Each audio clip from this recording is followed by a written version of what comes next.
আয় রাব্বুল আলামিন, বাংলাদেশ জাতীয় দল বিএনপির বর্ধিত সভায় তৃণমূল থেকে শুরু করে জাতীয় নেতৃবৃন্দ, তোমার জাতীয় নেতৃবৃন্দকে নিয়ে তোমার শাহী দরবার হাত উঠাইলাম। মাবুদ, মেহেরবানি করি আমাদের সকলের হাতগুলা কবুল আর মঞ্জুর করে নিন। আল্লাহ, আমাদের তামাম জিন্দগির গুনাহগুলা মাফ করে দিন। আমাদের সকলকে শারীরিক মানসিক সুস্থতা দান করে দিন। আয় রাব্বুল আলামিন, মেহেরবানি করিয়া মহান স্বাধীনতার ঘোষক শহীদ রাষ্ট্রপতি জিয়াউর রহমানকে আপনি শহীদ হিসাবে কবুল আর মঞ্জুর করে নিন। আল্লাহ, তার কবরকে জান্নাতুল ফেরদৌস উচ্চ মাকাম দান করে দিন। আল্লাহ, দেশনেত্রী বেগম খালেদা জিয়া এবং মহান স্বাধীনতার ঘোষক শহীদ রাষ্ট্রপতি জিয়াউর রহমানের কলিজার টুকরা আরাফাত রহমান কুপ্রবনানী গোরস্থানে শুয়ে আছেন। মাবুদ, মেহেরবানি করিয়া তাকে কবুল আর মঞ্জুর করে নিন। আল্লাহ, তাকে জান্নাতের উচ্চ মাকাম দান করে দিয়েন।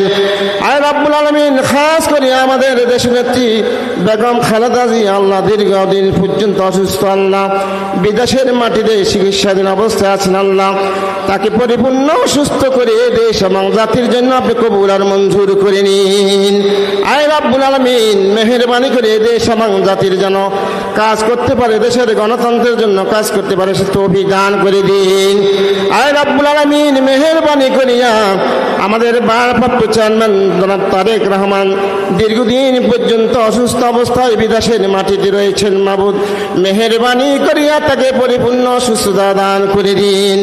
আল্লাহ, পরিপূর্ণ সুস্থতা দান করে দিলে আল্লাহ এই দেশ এবং জাতির জন্য তাকে কবুল আর মঞ্জুর করে নিয়েন। আল্লাহ, দেশে এসে যেন তারা এই দেশের জন্য, এই দেশের গণতন্ত্রের জন্য, এই দেশের সার্বভৌমত্বের জন্য, এ দেশের মানুষের জন্য কাজ করতে পারে তৌফিক দান করে দিন।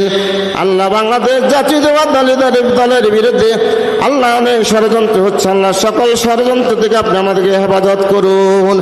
আয় রাব্বুল আলামিন, মেহেরবানি করিয়া এই পর্যন্ত গণতান্ত্রিক আন্দোলন করতে গিয়ে এবং স্বাভাবিকভাবে যে সমস্ত নেতৃবৃন্দ ইন্তেকাল করেছেন, মাবুদ আপনি সবাইকে কবুল আর মঞ্জুর করে নিয়েন। আল্লাহ, আপনি আমাদের আজকের এই দোয়াকে কবুল আর মঞ্জুর করে নিয়েন।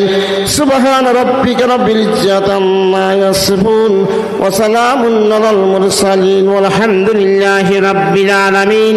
বিহাক্কি কালিমাতি লা ইলাহা ইল্লা